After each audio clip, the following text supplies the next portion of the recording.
What's going on, guys? JZTV back with the last video of the morning window. I keep hearing this weird noise in the background. I'm sorry if it sidetracked me for the Super Bowl video. I still was able to cover the game a little bit. I talked about the game for like 6 minutes. Maybe I should have talked about it more, but we are here with The Walking Dead. This is the 11th episode. This is the 11th episode of Season 7. We're getting through this series.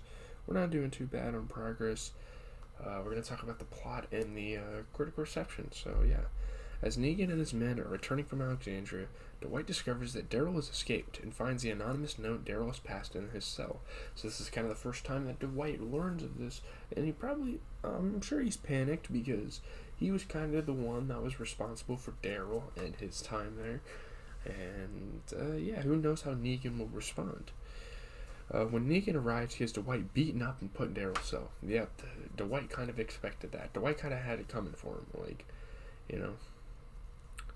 Negan informs Dwight that Sherry has run away and wonders if she was responsible for Daryl's escape, but he defends her, leading Negan to question Dwight's own loyalty. Like, you're going against me and saying that Sherry didn't do this? Okay, I don't know, man. Are you Negan? So yeah, Negan is starting to have his doubts about Dwight here. He orders Dwight to find and bring back Sherry to prove his loyalty. After being minted by Dr. Emmett Carson, Dwight leaves for his and Sherry's home before the apocalypse, having planned long ago to use it as a rendezvous should they get separated. So that's what he thought. He thought she was going to be there or whatever, and yeah, you kind of feel bad for Dwight. This is mainly like Dwight's episode, and you kind of feel bad for him. There he finds a farewell note from Sherry admitting to helping Daryl to escape and tells Dwight he's become a different person. Dwight returns to the sanctuary bitter. He's obviously not happy at all. I think she got bit by walkers or she killed herself. No one really knows what happened. Meanwhile, Negan allows Eugene to settle into sanctuary, being granted several amenities and privileges. Like, they don't want to kill this guy. All he did was make bullets. Like, yeah, that's kind of going against the Negan code, but maybe he could help them out a little bit. So they keep him. They provide him a nice stay. Obviously he's still not very, happy to be there, but, yeah. When Negan asks him about his credentials, Eugene falls back on his old lies that he has multiple PhDs in biochemistry as well as immunology and microbiology. He's pushing that same narrative that he did. Maybe that's just his plan for meeting everybody, every new person. Every new person he encounters, he's just going to tell him that he had PhDs in 3 different sciences, even though only a fucking Einstein would probably be able to do that. He also lies about being a member of a 10-person team of the Human Genome Project to fight weaponized diseases. Again, that's another lie he's used before. Negan takes a liking to him and allows him to spend time with a few of his wives, Tanya, Frankie, and Amber. And for a while, obviously, they don't want to be there. They think this dude's like a nerd. But yeah, they actually kind of like him. Like, he's cool, he's entertaining, he's smart, he has all these intelligent conversations with these women. And I mean, yeah, W Riz for a while by Eugene. Obviously, they kind of catch on eventually. Like, they're not really huge fans of him after he fails to do this, which we're about to talk about. So later, Tanya and Frankie approach Eugene about making 2 poison capsules, explaining that Amber wants to commit suicide. Eugene reluctantly agrees, and you can kind of assume what the second capsule is going to be for. I mean, obviously, the first one doesn't kill Amber. She could use that one, but if it does kill Amber, she wants to kill herself, pretty much. Commit suicide, make it look kind of natural. And yeah, she does. I mean, most of those wives probably want to kill themselves, but Amber's like the most expressive one out of all of them. And the other one would obviously be for Negan, He finds that he has a position of power as he is able to cut in line and readily request the needed cold capsules to make the pills from the Savior Marketplace, and finishes making the pills. So the pills are made. Eugene realizes that these people genuinely think he's just this higher power, and they think he has this authority, and as long as he gives them his merit and tells them he's an accomplished person in a way, they're gonna give him what he wants. And that's a powerful thing. He's gonna be able to navigate his way through the sanctuary pretty easily. Negan brings Eugene along to the factory floor as he accuses Dr. Carson of allowing Daryl to go free. So, I mean, whoever allowed Daryl to go free is probably going to die.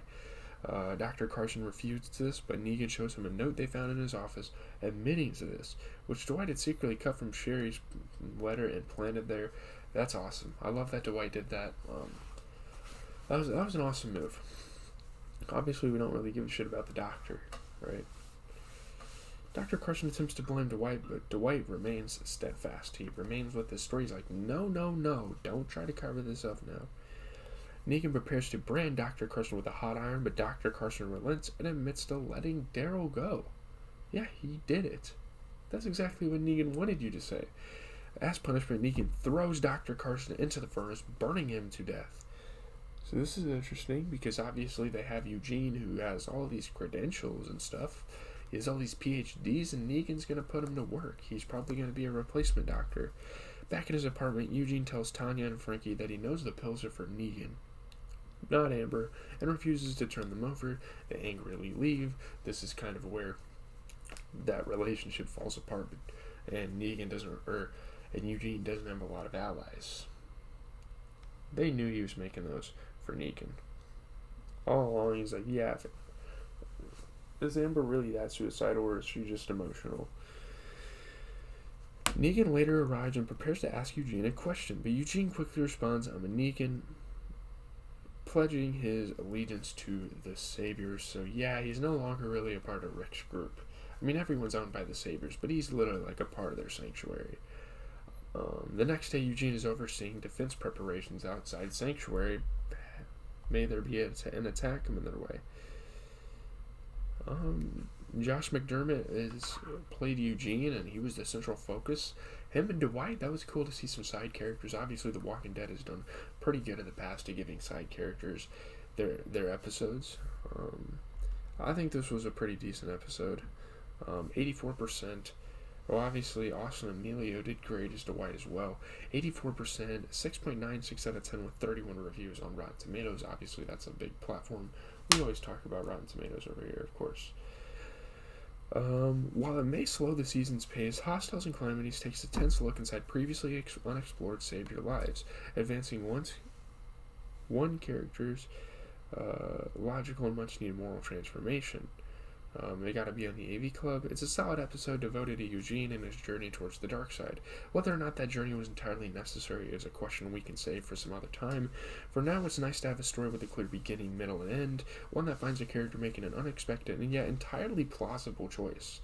So yeah, I think that was a solid episode of The Walking Dead. Was it amazing? No, but it was definitely a fun watch.